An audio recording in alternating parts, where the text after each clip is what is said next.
Southside 457. Did you know that the South Side on Lamar is a National Historic Building? This building tells a story. I need a story to connect to with my heart.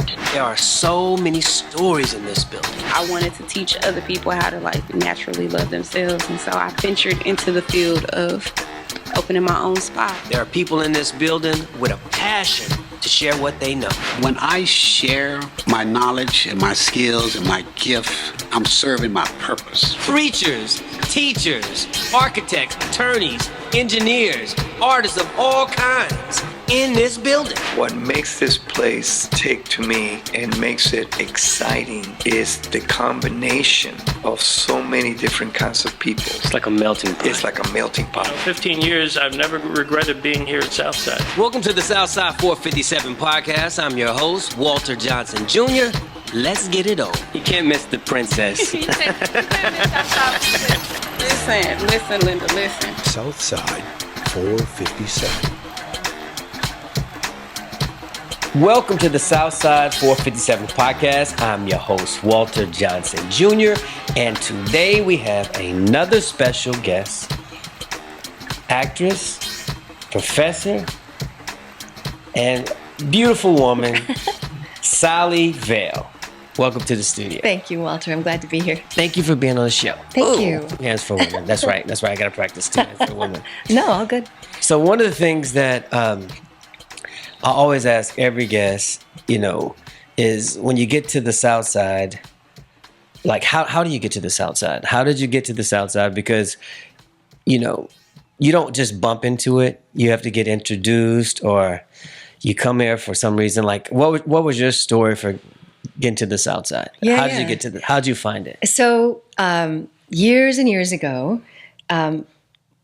I had a couple of really good friends who lived at Southside. They were artists. Probably back in the 90s. Southside had a sort of a program where they would invite artists to take up residence at Southside. Okay. And in exchange for a reduction in rent or whatever, they would do a gallery show, or they would do like an evening cabaret once a quarter or stuff like that. So I had a couple of actor friends who lived here. So I was introduced to the place then, but also there was a casting director who was based here at Southside.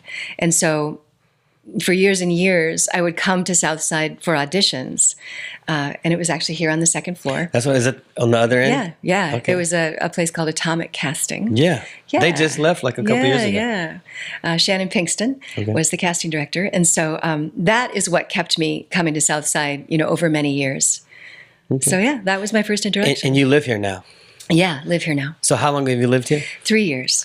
3 years. How do you like it? Like it a lot. I've never, my husband and I have never lived in like a residential building like this one. And there aren't that many of them actually in the Dallas Metroplex, right? So why would we have? It's just kind of been a recent phenomena that other buildings that are downtown or near the downtown area are popping up. But this place obviously has been here a really long time. So when we were looking at places to transition to, this was on our list. Both of us were familiar with it, and we thought, this would be a cool experience. Let's check it out. And it's worked out great. So you moved from a home? Yeah, we had a home. Yep. Okay. Yeah. So what's some of the, what was it like transitioning from going from your house to living here? Was it just like, was it a process, or was it like, wow, like was it exciting? Was it a process, or what was it? I would say it was both. Yeah. Okay. I mean, we had to sort of, with the way that the spaces here are structured, we had to sort of reorganize things and stuff and get rid of some things and figure out sort of that part of it, which is fine. We've moved a gajillion times in our lives, so that wasn't such a hard thing to do. Yeah, I think we were both super fired up about it. We were ready for the change and the transition. And one of the things that I did about, 2 weeks after we moved in, because this would happen to us all the time living in our house, we were laying in bed, we woke up in the morning, and I was like, oh no, the garbage, we got to take the garbage cans out. And he sat up and I was like, just kidding. Yeah. So, because of course we've got the garbage chutes here and stuff like that. So, one of the things I've loved is kind of for me at least, how it sort of, I have less things to think about living here, which I really like. It frees up my brain in other ways.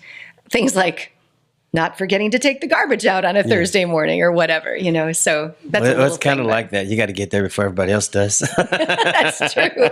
That is true. So yeah, it's little adaptations and stuff, but we've really enjoyed being here. Super diverse community, love, just kind of getting to meet people on the elevator. You bump into people a lot, which is really great. Yeah. It's not an easy place to be lonely, I feel like, which I think is really cool and really important for us as humans, in my opinion. Not an easy place to be lonely. Yeah. I like that. Yeah. So you're an actress, you're a professor, you're a professor at UNT. Yeah. So tell us about, tell me your story. How did you, are you originally from Dallas? I'm not, no. Where are you from?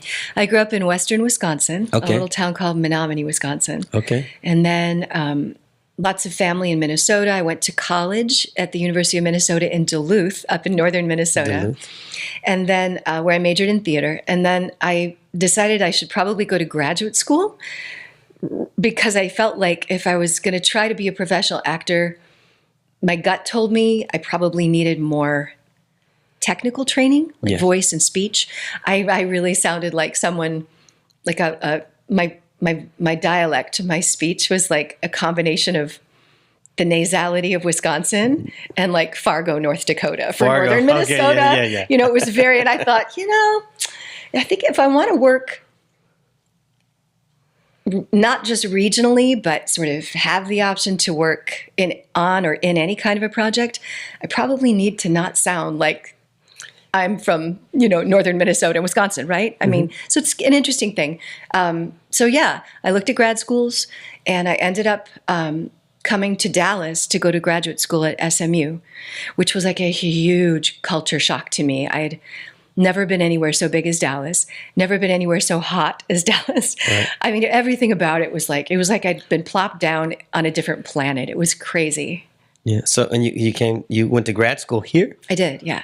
And so from grad school to the industry? Yeah. So a lot of times when actors are finishing up a program like that or finishing up wherever they happen to be in their lives and figuring out like what the next stage of things is going to be, a lot of times folks will go LA, New York. It's a pretty logical transition, right? Because that's where, the industry You and all the other million people that... Exactly. Interestingly, there were a handful of us that I graduated from grad school with. It was a small class who were interested in continuing the process of the work that we'd been exploring while we were in school. So me and 3 of my classmates who were also actors and a director, and our friend Andy Fitch, who was a designer, decided to stay in Dallas and start a theater company. And that's what kept us here. And actually, the theater company is still going strong. It's Kitchen Dog Theater down in the Design District now on Algiers. Okay. And it's been, 34 years since we started that company. And I'm just really happy. My deep wish at the time was that it would last and continue on beyond just the founders. And it has. And they're doing amazing work and still producing. And they've become a really important part of the Metroplex theater community and beyond. So yeah, that's what kept me here. So how did you get into acting? Like how were you when you knew that this is what I want to do and I'm just going to put all of my eggs in that basket? That's a really good question. I participated in, plays when I was in junior high and high school. We had a community theater in my hometown of Menominee called the Mabel Tainer Theater, which is this amazing theater that was built in the late 1800s. It's beautiful. It still exists today. So I had those kinds of opportunities to experience it, and I really loved it. But when I went off to college, I thought, I want to go into broadcast journalism. I want to be a newscaster. Okay. This is kind of a funny story. I used to do a ton of canoeing as well, and I went on a canoe trip up to the Arctic with 5 other women the summer before Canoeing in the Arctic. Yeah, for 65 days. Wow. The summer before my summer before my freshman year of college. So I missed, I couldn't go to my college orientation, so my parents had to go for me. Yeah. So they went there. They registered me for classes. They knew that I loved theater, of course. So they enrolled me in a theater class, like an intro to theater class, along with other classes. And I got there, and I just kept taking theater classes, and I was like, I really love this. I think I'm going to be an actor instead. It was not like an epiphany. It was sort of like, this is awesome. I'm just going to keep doing it. And so that's how I sort of just took that path, you know? Well, it makes sense. I mean, you went to the Arctic in a canoe. I mean, know, right? like that's it's logical, right? I mean, like it's the same person. I mean, it makes sense. It's not So I'm not far off. right. I'm definitely someone who, you hear different stories about people.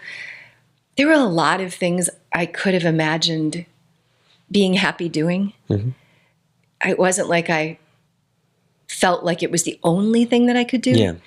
But man, I sure loved the collaboration. I've always loved the collaboration of it. I've loved getting to try on different people and kind of step into different lives for periods of time and characters that I've played. And I think just my curiosity about what it is to be human and human beings is the thing that drew me to it and has kept me in it all these years.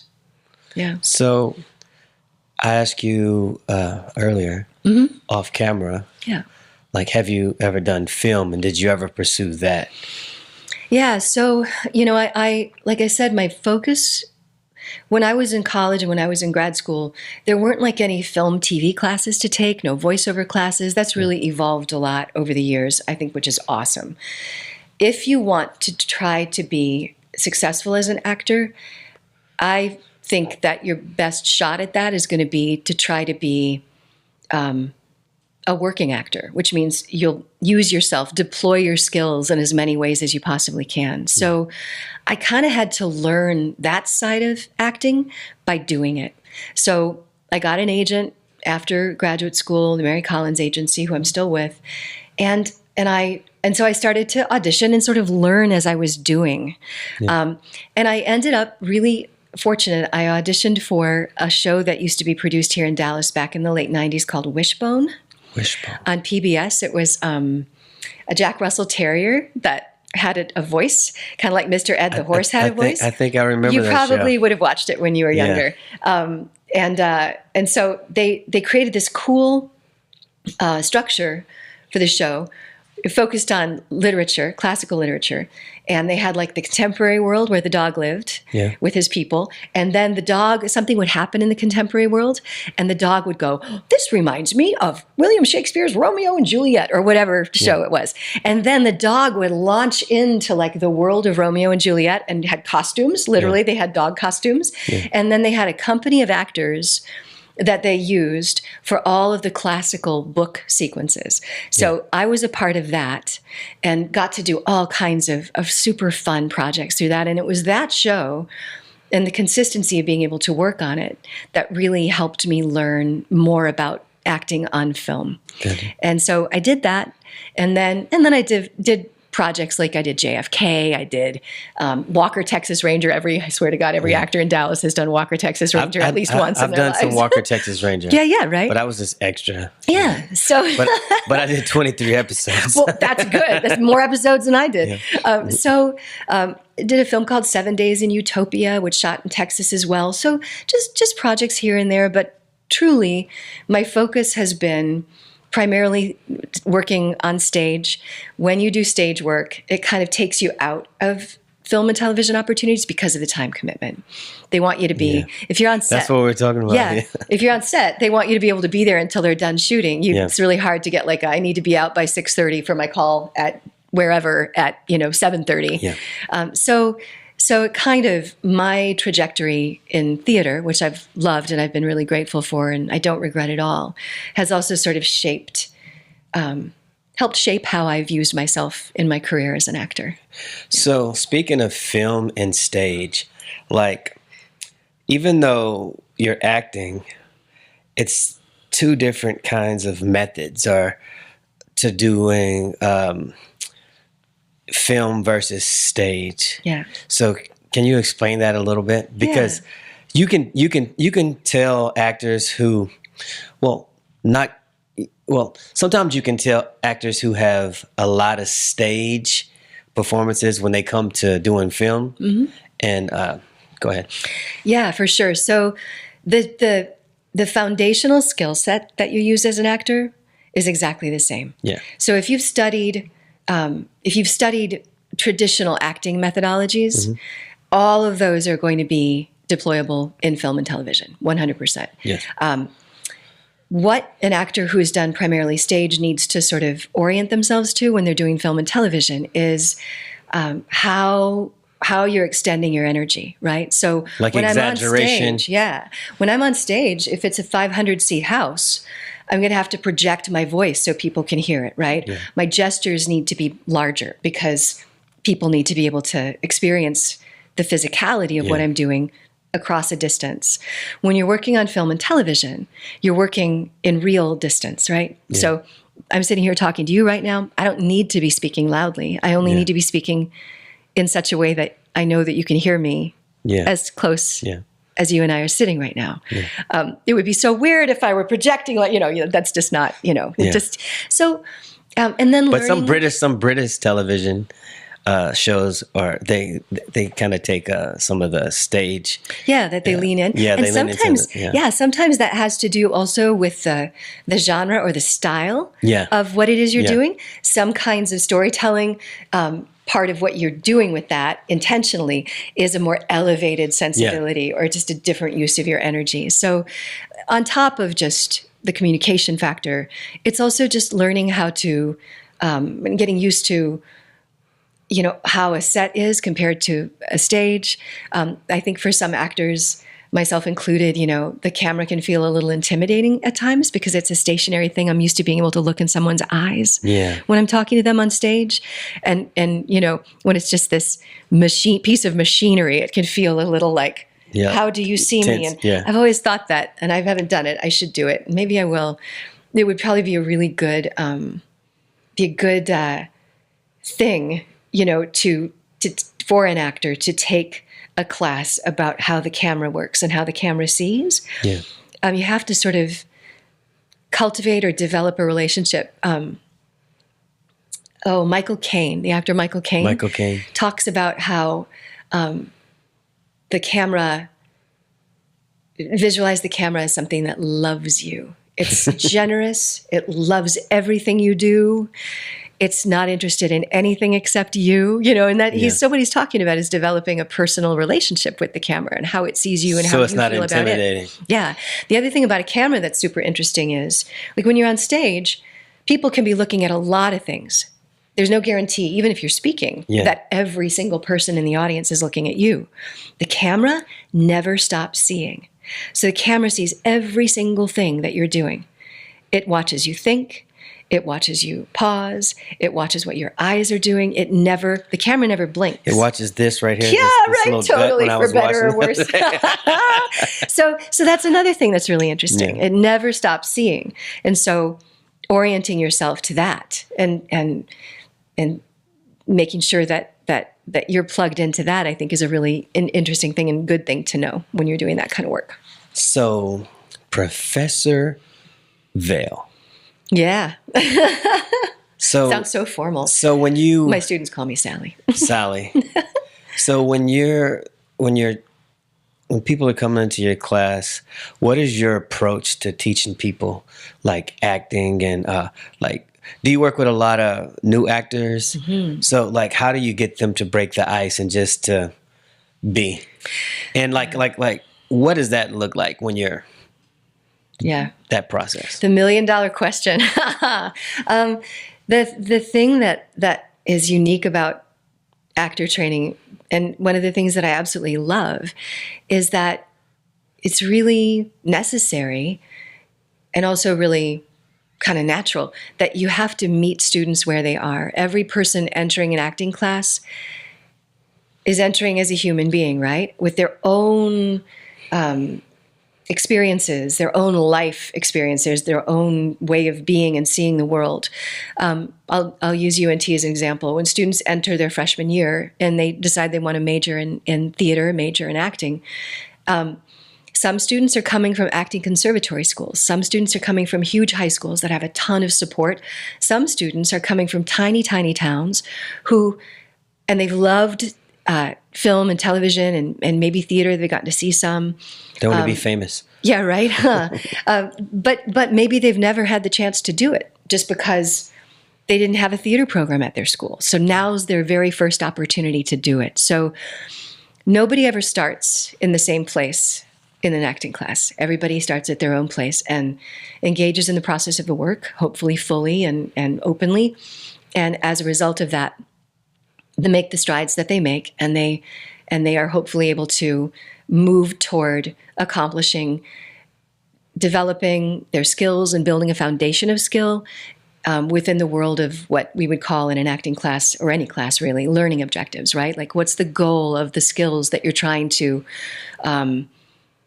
become, to form mastery around? Not mastery, but just like get on a path toward learning how to project in a voice class, or how to properly breathe to support your voice so that your voice can do whatever you need it or want it to do, in the same way that someone who's an athlete, as a basketball player, is going to train in the gym so that their muscles can, do what they need it to do in a moment. It's the same thing for actors. So how do you, like, from those people who come in at an entry level, and then you're teaching people who are many levels above them, how do you, address, how do you deal with them in a way to where this person is not intimidating this person, but they feel comfortable in the interaction, or the, like, how, when you're setting, like, do you guys read scripts and things like that? So, like, how do you make them all feel comfortable? That's such a good question.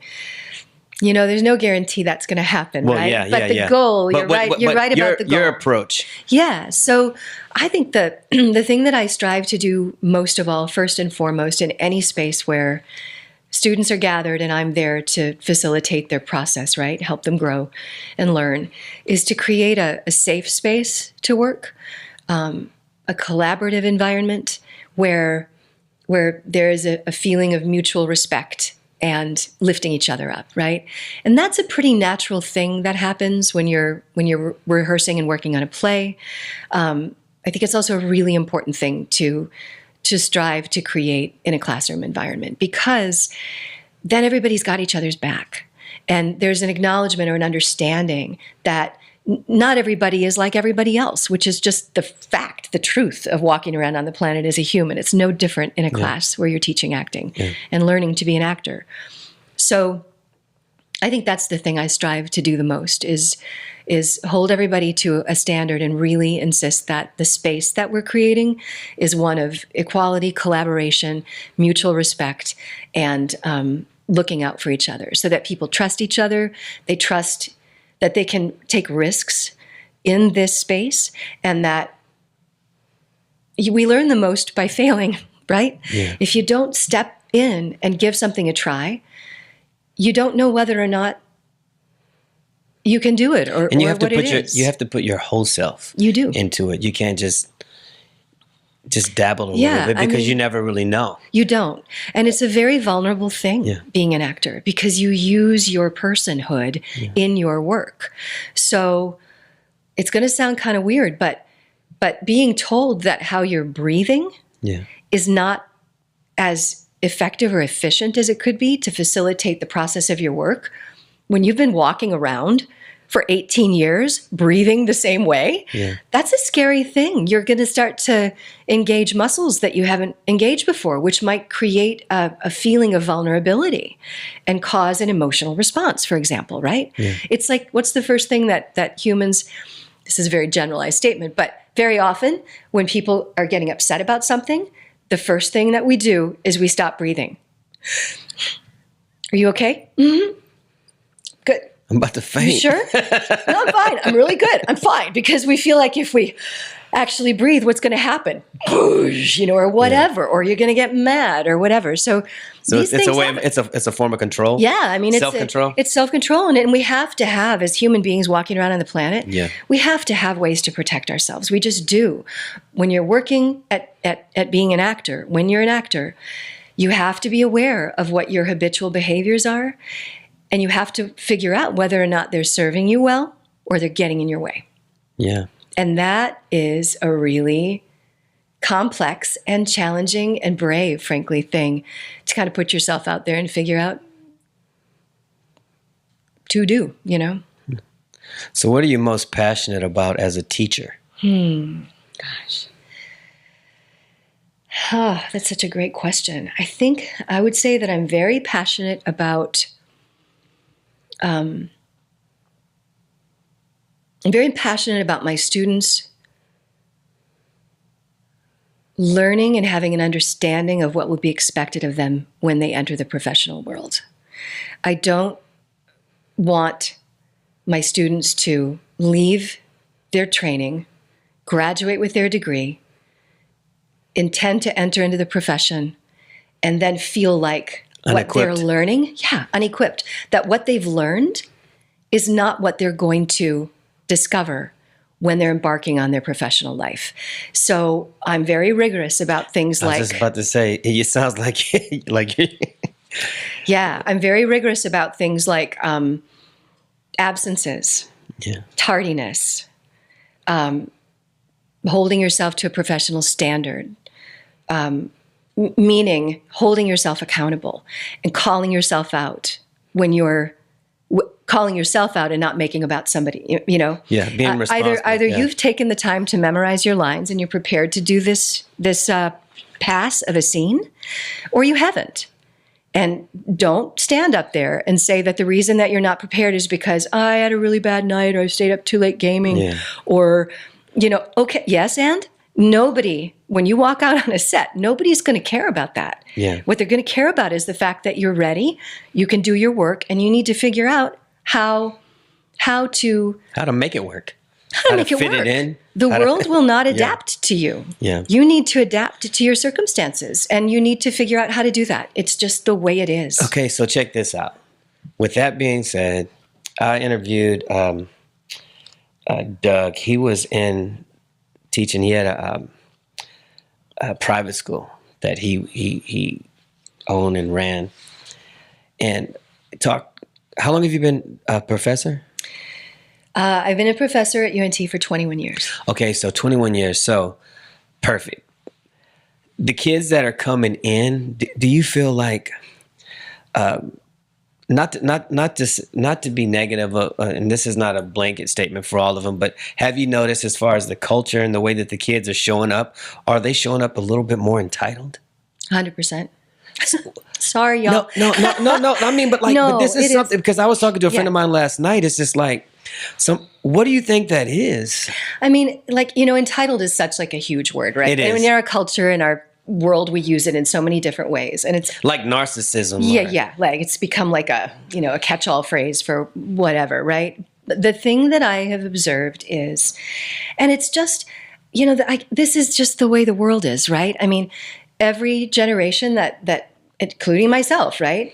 The world changes. We're exposed to different things. We have different tools that we encounter that exist now that I didn't have when I was their age, right? So it's logical. It's logical that we're going to change and things are going to ebb and flow. What I notice is, and I think it has everything in the world to do with technology, right? We've become... You better preach. I know, right? We've become, when you pick up your phone, yes, your world becomes this big. Yeah. You don't see anything around you. You don't really hear anything around you.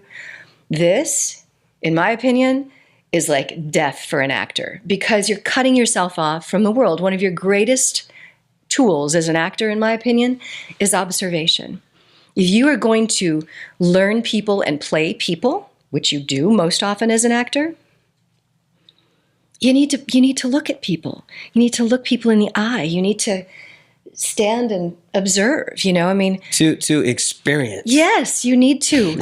You need to stop and take a look at the world around you and notice things, right? It feeds your creative life. There's, I think that we're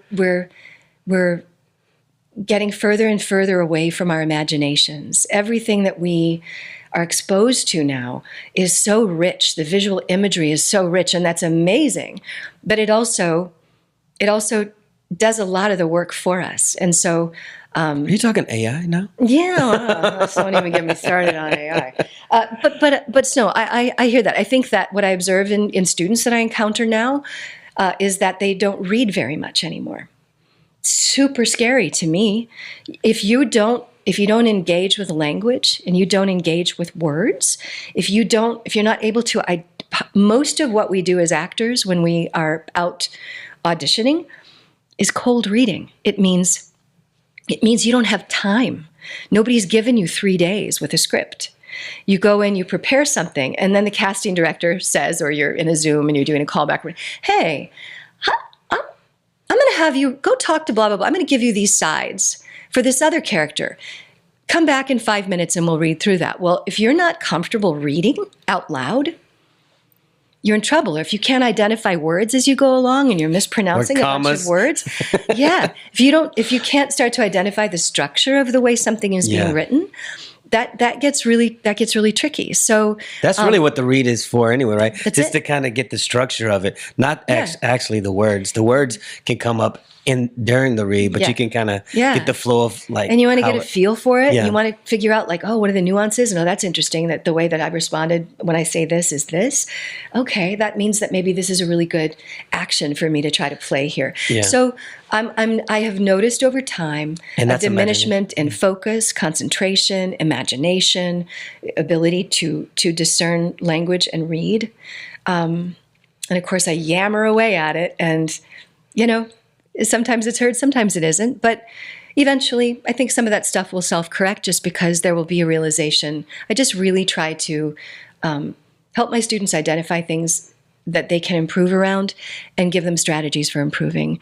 If they choose to do that, they do that. If they don't, they don't. Yeah. And perhaps it will be through experience that they will maybe then become more motivated to read more so that they can feel more comfortable and confident when they're in an audition situation or whatever. So, yeah. So staying there, but moving on just a slight bit, like as far as this next generation and not just with the youngsters and young adults that are coming up, but like with this new technology, AI, and being able to prompt in characters and prompt in ideas and hit go or enter, and then these scenes are created and there's transcripts already generated and you get the whole visual. How do you feel with AI, or have you thought about how it would affect the future of just the at least the film world of acting and the digital side of it? Because AI, the good thing about doing plays and things like that, AI will never step up in that role. That's true. It could help, like with your transcripts and help writing and things like that, but it can interfere. So how do you feel like it would affect the film, and where do you see that going? Yeah. Like what have you thought about it? I do think about it. There's so much that I don't know, that none of us know, and it's going so fast that, I think one of the challenges of the actors union, the recent strike, right? Part of that conversation was around AI, and same with the Writers Guild, right? Their strike too had a lot to do with AI, and I don't know.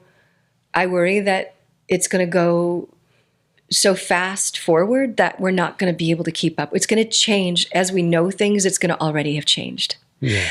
And so I don't know what that will lead to, but absolutely. I mean, I think that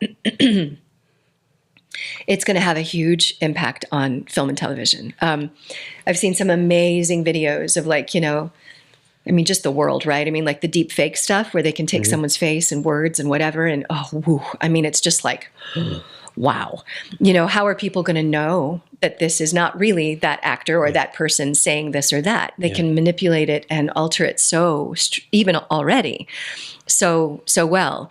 That's wild to me. I think that every time I watch, like, if I'm watching videos on YouTube or something, right? My husband and I or whatever, watching a show at night or something, or watching things, almost so many of those, I can hear it.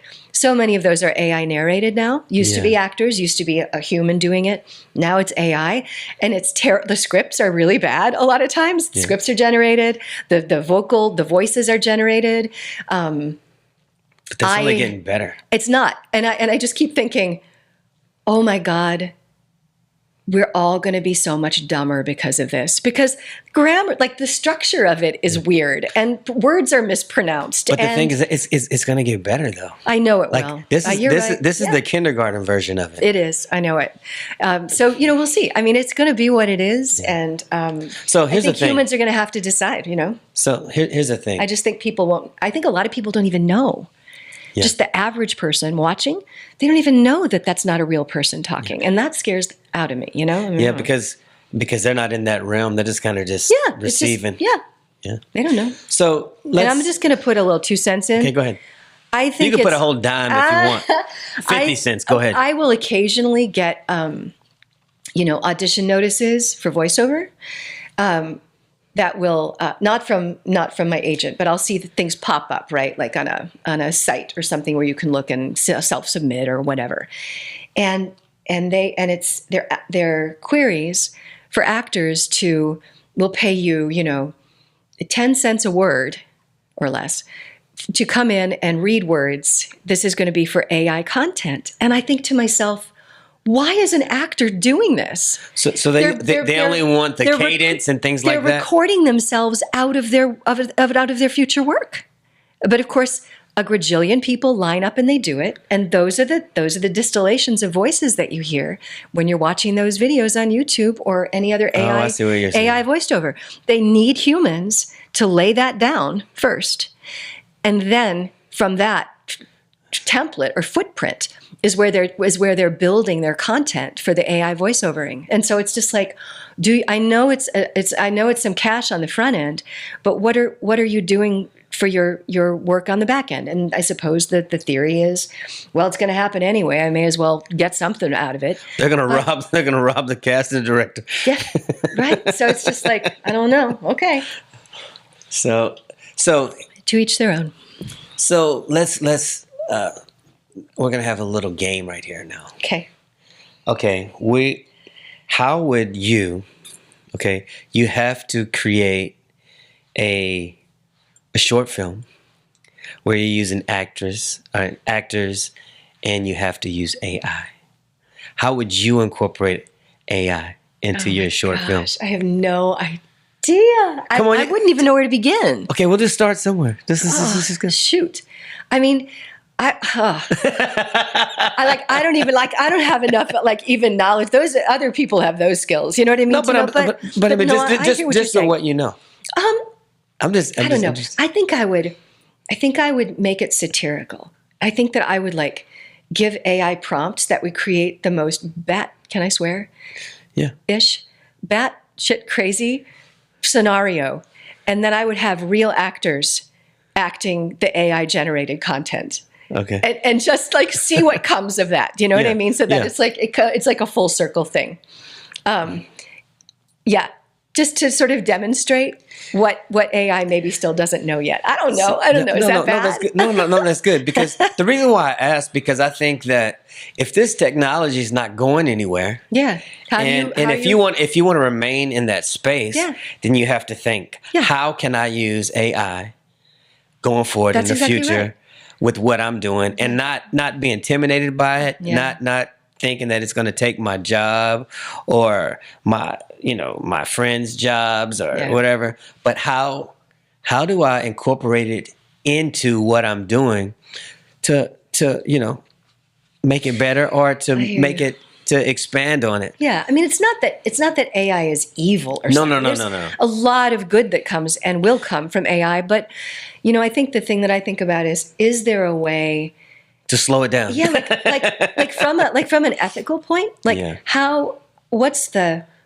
is there a way to be, as you're speaking of, in concert with it? Like how can we be mindful as humans in relationship to AI, and how can those creating AI methodologies and spaces be mindful of, like, how can we create the best kind of hybrid rather than just the notion of AI sort of taking over everything and Well, replacing the human side But it of makes things. it makes perfect sense. AI is identifying as a human. I am AI and I identify as a human. And then I am human and I don't identify as an AI. Tell me about how you identify as a human AI. I mean, a human will never.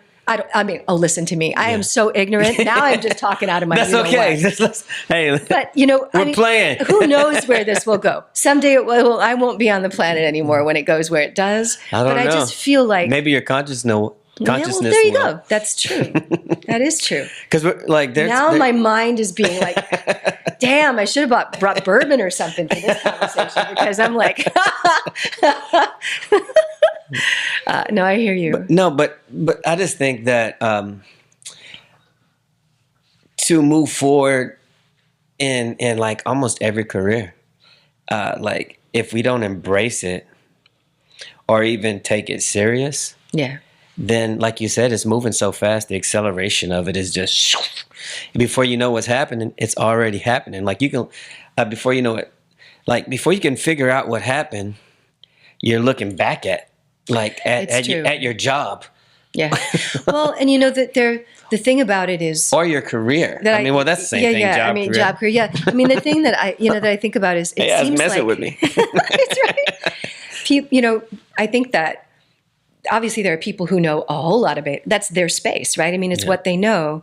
The rest of us don't know stuff until we know it. And by the time we know it, the people who know it, really are already moving on to the next thing. So I don't know how, as a layman, I don't know how I would ever be able to have the knowledge that I would need to be able to even ask the kinds of questions that I might be inspired to ask or compelled to ask. It's not like a holistic endeavor that everybody gets to be involved in.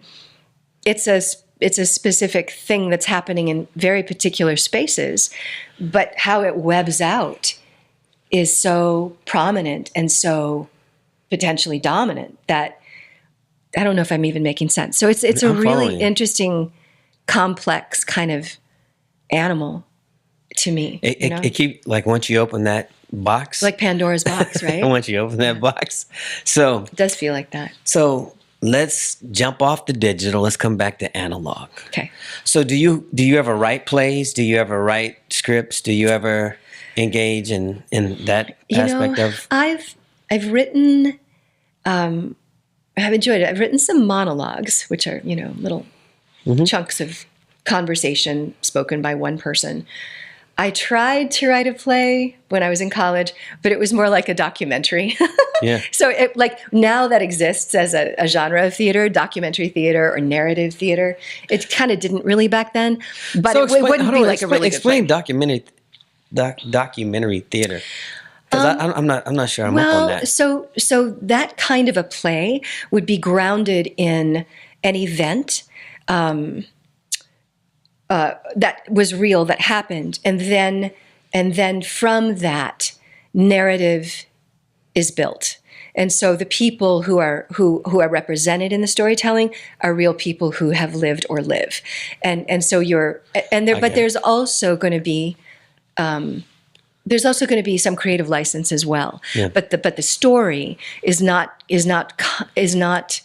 born from somebody's imagination Yeah. as an original fictional piece. It's grounded in like an actual real event. Like there's a play, for gotcha. example, about the sinking of the Edmund Fitzgerald, which was a big tanker that sunk on Lake Superior back in the late 70s, I think. Anyway, it's called 10 November. And so it's coming out of an actual event, but it is also layered in with fictional dialogue and, conversations that we don't know that they happened, but they're imagining that they did. So yeah, there's lots of different kinds of genres of storytelling, just like with books, same with plays and film, of course. Okay. So, what's one of the most memorable performances that you've had, and tell me also, like, what's some of the funniest things that's happened to you on stage, because it's just real life, and you kind of just you just have to make like it didn't happen or whatever. But yeah, well, I have to say that one of the great gifts of getting to be a member of a regional theater acting company is that I've gotten to play a real variety of kinds of roles in my career, and roles that I wouldn't necessarily have been cast at other theaters. yeah. So that's kind of a beautiful thing, and I feel really, really grateful and fortunate for that. Lots of gratitude for sure. One of my favorite roles that I got to play. Harriet Tubman. No, I'm joking. I'm joking. I'm joking. That's for other amazing actresses, other women. I got to be in a production of Medea at Dallas Theater Center, but it was Medea. Medea With Tyler Perry? No, different Medea. Okay. Medea, the Greek play. Okay. Look. No, that's okay. I went so full on you. you. No, seriously though. Some people actually came to see the show who thought that that's what they were coming to see. So it was a big surprise. So that was an amazing experience because we did a really kind of unconventional production. We did in the basement of the Kalita Humphreys Theater, which is the original space of Dallas Theater Center, and it was so it was not like a traditional Greek play. It was a much different storytelling around that. The play was the play, but how we deployed the story, the space we were using and all of that was a completely different thing. And it was just an amazing role. It's like one of those roles that you don't think you'll ever get to play as an actor. As I've gotten older, I've really my appreciation for the classics has really evolved and grown. Like the big human crises and issues that those playwrights, Shakespeare and the Greek playwrights, it's kind of astonishing how little we've changed as human beings.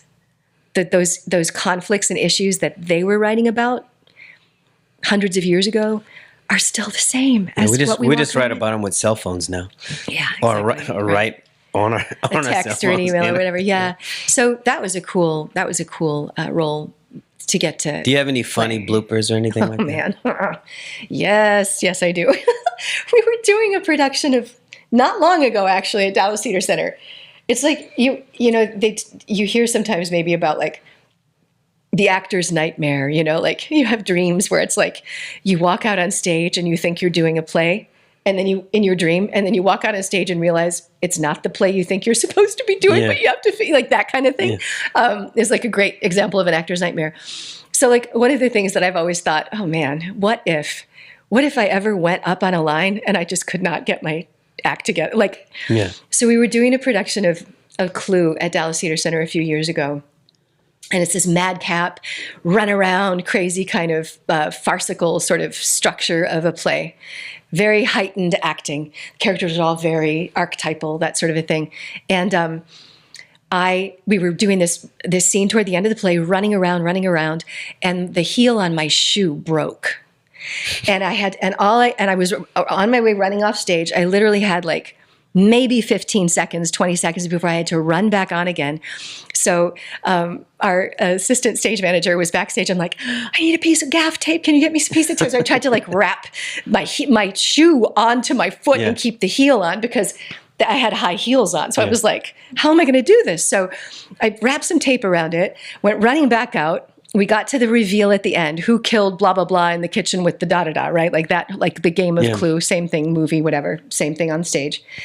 And I look over at the actress Tiffany who was playing Mrs. Peacock, and I look down, and I noticed that the tape that was on my shoe is now on the floor at her feet, which got me thinking about my broken heel.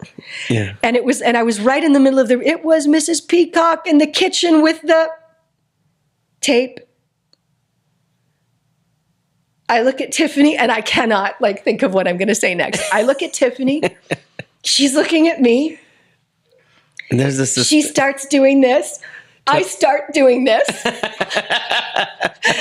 Everybody on all the other actors are frozen, waiting for me to say literally the last word, with the, I forget what it was, pipe or something. Yeah. And I was just I literally just turned and looked at the audience and I was like, by that time the audience had started, they could see what was going on. Yeah. And then finally I was like, the pipe, or, I finally got my act together and got back, but it felt like, stage time in those moments feels like Sponge. 3 hours later, it's just no one could save me. I had to save myself because no one else could reveal it. It had to be my character. So that was a recent thing that was actually funny. And now I know what it feels like for that to happen. And if it ever happens again, I'll feel a lot calmer about it because I've already been there and done that. That's cool. Yeah. So you're currently working on a play? Yeah, getting ready to start rehearsals on Friday of this week, actually. Okay. Yep. It's called Dracula, A Comedy of Terrors. And it's going to be a lot it's a madcap, kind of a cross between Young Frankenstein and Monty Python. Mm-hmm. It's going to be crazy. It's 5 actors. We're all playing multiple roles, sometimes at the same time. It's going to be a wild romp and hopefully a lot of fun. So I got a couple more questions. Yeah. So one question is, what's next? What do you hope to do? And are there any big anything you're going after that you haven't done in acting and things that you would like to accomplish? Yeah. Before it's all over. Yeah. Good question. Well, I'll do a production of A Christmas Carol right after Dracula. And that'll end at the end of December. And then, as I think forward, I think I'd really like to find a balance between doing theater and maybe explore film and television more intentionally than I've been able to do it in the past. Just to kind of see, I'm moving into a different age bracket. That's one of the things that's really interesting about being an actor. There are roles that you can only play at certain times in your life just because you use yourself, and you're roles that you didn't get to play when you were younger, you'll never play again because you can't. You're not that age anymore, right? Yeah. So I'm sort of excited about, moving into this next phase of, being I'm an older actress now. I'm going to, hopefully, if I continue life on the planet, I'll become older and older, right? Yeah. And so I'm really interested in maybe switching gears a little bit and exploring options that might exist in these next years in film and television, along with theater. What happens for women, this is a very generalized statement, is that, roles on stage, there are fewer and fewer of them as you get older and older. There tend to be more plays with older male characters than older female characters. Again, that's a very generalized blanket statement. Is there a reason for that? No, that's a good question. Well, it looks like you have the right place. I mean, it might be. I was just going to say, maybe it's time for me to start exploring, writing seriously. I wonder about that too. I'm so used to, I have spent my career speaking other people's words. It's intimidating to me to imagine that I could create original words in the form of a play, But I think because that's intimidating to me, that's probably the whole reason I should explore that, So thanks for that. Yeah. So we'll see. I love doing voiceover work. I hope to continue to do that and more of it. We'll just sort of see. Do you give private lessons or anything? I do. Yeah, okay. I do. I love. I don't have a private sort of practice of teaching. I don't teach a group acting class. What I really love to do is coach. I love coaching actors and Like non-actors. coming on a set or on the stage, and Or just kinda- like preparing Okay. for an audition. I think that the skills that I think that studying acting is a really great thing for anybody, because what you learn in an acting class is totally applicable to anything a person might do in their life. And I love also coaching people who are non-actors in more confidence in speaking and presentation skills and that sort of stuff. So always, I shoot models and things like that, and a lot of beginning people, younger models who are getting into the industry. I always, when they ask me what's one thing I would recommend, I'd say I think that you should take an acting class, because I think taking an acting class teaches you to be comfortable. yeah. So the more comfortable you are in front of the camera, the better the images are going to come. That's right. That's such great advice that you're giving them. Yeah, you learn yourself. You learn ways that you help yourself, and you learn ways that you inhibit yourself. And once you know that, when you start to feel, like tension creeping up, why is that happening? And that, as you said, I'm sure you experience this all the time as a photographer. You can see tension in a person, how it manifests. Yeah, and it's funny because I noticed that people carry tension in different places. 100%. Some people carry it in their mouth. They carry it in their eyes. Yeah. I mean, but it's usually a few places. You see it on their face. Yeah. And if you don't know that that's what you're doing, Yeah. if that's just who you are and what you are, and you don't know, and somebody says to you, you have a lot of tension in your mouth right now. Can you let what does that that go? mean? What are you talking about? So learning, okay, I'm feeling, this is what that feels like. I feel that.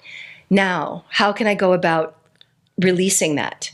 It's a whole process, but a lot of times, every time, go straight back to your breath. You're not breathing. You're depriving yourself of oxygen. And when we deprive our bodies of oxygen, it's this Weird things amazing happen. physiological chain reaction. Yeah. So it's something as simple as that. If you can just check in with your breath, if you know this is that sensation, I know it's not helping me right now, I better check in with my breathing. I'm breathing. Okay. All right, I can let that go, That's good. But it's not as easy as that, right? Yeah. It's a whole process. But last question, and then we have to close because you have to make a run. Uh-huh. So, is there anything that I didn't ask you that you would like to share? Oh, wow. I think I would say this is a little bit of a pitch for theater, Okay. but I'm circling back to what you said about, AI and how AI can't be theater, like live theater. Yeah. I just want to put a pitch out there for what I feel is the value of human engagement and interaction and experiences like that. And I would say theater is one of them. It's a collective experience. The audience is a huge part of the storytelling. A play isn't a play until the audience shows up to receive it, So I hope that stage and theater will continue to be relevant and something that people are intentional about consuming and experiencing. And I would just say beyond that, put down your cell phones and strike up a conversation with someone. Connect with people. I think that is going to always help our world be a better place.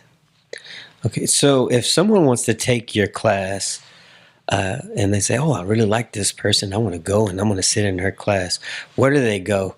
Can you just look at that camera and tell them where they can go and take your class or connect with you or your Instagram or wherever? Yeah, sure. Social media? Yeah. So if you are an aspiring actor and you're looking at training, beyond high school, you can come to UNT. UNT has a great theater department. There are also other great theater departments all over the Metroplex and, of course, in this country. But you can find acting classes that I teach and other amazing faculty teach there. If you want to see great theater, get out and see any of the theaters in the Dallas Metroplex. I'll be doing a couple of shows at DTC this fall. Dracula and A Christmas Carol, if you want to come see me on stage and the other amazing actors. My Instagram is Sally Acts Vahle, Vahle, and I'll post stuff about shows and things like that there. And yeah, if you just want to do some coaching or prep, you can reach out to me. I'm happy to reach back out. Okay, Sally. Yeah, What camera were you looking at? that one. This one? Yeah. Okay. I thought that you were the looking right at the one? screen. Oh, no, I was looking at that camera. I'm like, I can't tell. I'm like, are you looking at the screen? I was about to say, can you do that again? Look at no. this camera. Okay.